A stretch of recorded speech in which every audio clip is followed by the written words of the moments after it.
தற்போது கிடைத்துள்ள அண்மை செய்தியை பார்த்துக் கொண்டிருக்கிறோம். தற்பொழுது பெய்து வரும் மழையின் காரணமாக நெற்பயிர்கள் நனைந்து வீணாகியுள்ளது. இது குறித்து விஜய் தனது எக்ஸ் தளத்தில் அறிக்கை ஒன்றை வெளியிட்டுள்ளார். அதில் துரிதமாக செயல்பட்டு நெல்மணிகளை பாதுகாத்திருக்க வேண்டாமா என கேள்வி எழுப்பியுள்ளார். தானியங்களை பாதுகாக்க எடுக்கப்பட்ட நடவடிக்கைகள் என்னென்ன என்றும் தமிழ்நாடு அரசிற்கு விஜய் கேள்வி எழுப்பியுள்ளார்.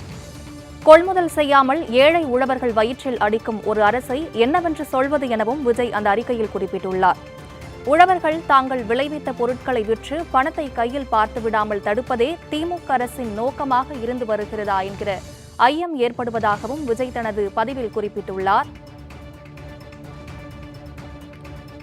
இதுகுறித்த கூடுதல் தகவல்களை நமது செய்தியாளர் பாலமுருகன் வழங்க கேட்கலாம். வணக்கம் பாலமுருகன், கூடுதல் தகவல்களை பகிர்ந்து கொள்ளுங்கள்.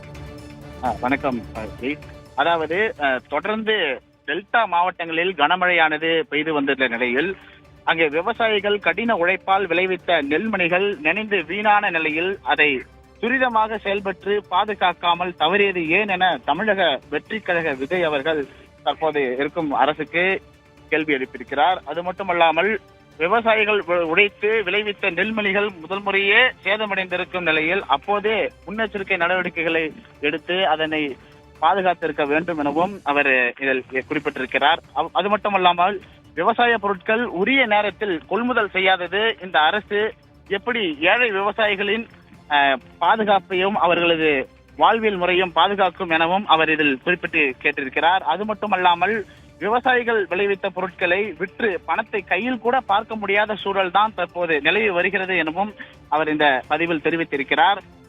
மேலும் டெல்டால்காரன், நானும் டெல்டால்காரன் தான் என விளம்பரப்படுத்திக் கொள்ளும் முதலமைச்சர் ஸ்டாலின் அவர்கள் விவசாயிகளின் வாழ்வாதாரத்தை பாதுகாக்க தவறியது ஏன் என காரணத்தை உடனடியாக விளக்க வேண்டும் என தமிழக வெற்றி கழக தலைவர் விஜய் அவர்கள் கேள்வி எழுப்பியிருக்கிறார்.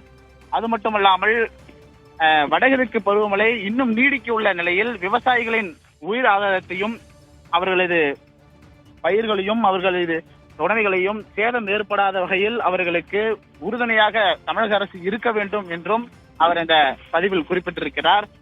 மேலும் விவசாய நிலைகளின் இதுவரையும் விவசாய நலனின் எந்த ஒரு முன்னெச்சரிக்கை ஏற்பாடுகளையும் அவர் இதுவரையும் பார்க்காத நிலையில்தான் இப்போது தமிழக அரசு நடந்து கொண்டிருக்கிறது என அவர் அறிக்கையில் காட்டமாக தெரிவித்து வருகிறார்.